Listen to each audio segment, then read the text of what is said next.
right, Nick, the Cincinnati Bengals had a miracle Super Bowl run.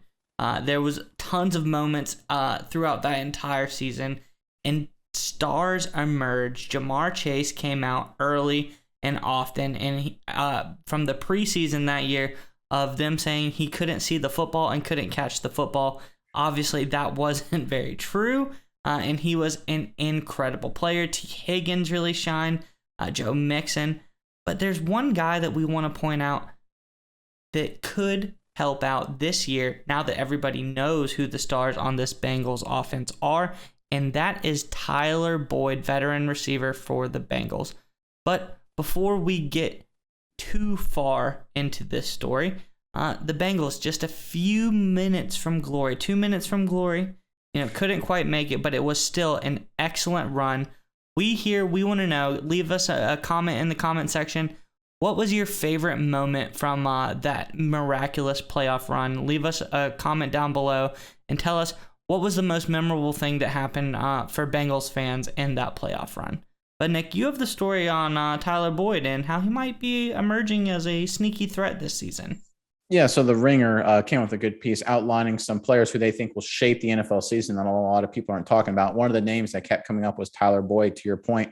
And I think the thing with the Bengals offense, and you talked about it last year, Jamar Chase and Higgins, what they were able to do is a lot of their success hinged on big plays. This is a Bengals team that finished 8th in points scored last season. Top 8, that's obviously very good.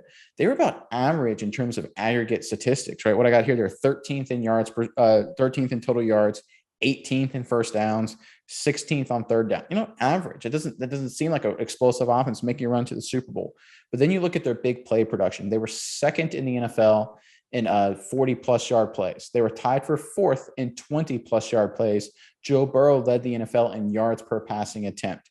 They were all about the big play, and that's what drove them to Super Bowl success this year. And they recognize they have to move beyond that, and a big part of that is getting their Tyler Boyd, their underneath receiver, a little bit more involved. Quarterback Joe Burrow, to his credit, said this. He said the teams are going to be playing 2 high safeties and making us check the ball down and all that. So we've got to be able to sustain drives and run the ball and take what the defense gives us all the way up and down the field. And Mize, to be fair, it looks like a lot of defenses, they're not going to give him Jamar Chase. They're not going to give him Higgins. And it's going to come down to Tyler Boyd making a lot of plays. Yeah, no, I think they're going to have to lean even more heavily, give Joe Mixon the ball. Maybe they have a little bit lighter boxes and play the underneath and center of the field routes with Tyler Boyd.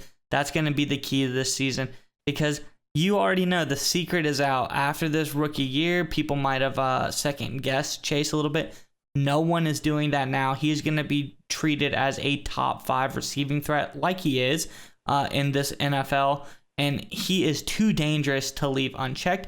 And T. Higgins is also very dangerous as well. So like you said, they're going to be doubled up every single time, which, unfortunately for the Bengals, that's going to leave you a little bit lighter boxes to run the ball. That is going to leave you a better shots in the middle of the field on those slant routes with Boyd.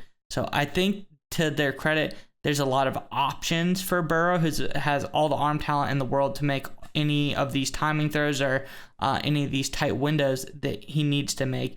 But Nick, what do you think? Do you think Boyd is going to be one of the bigger options for Burrow this season?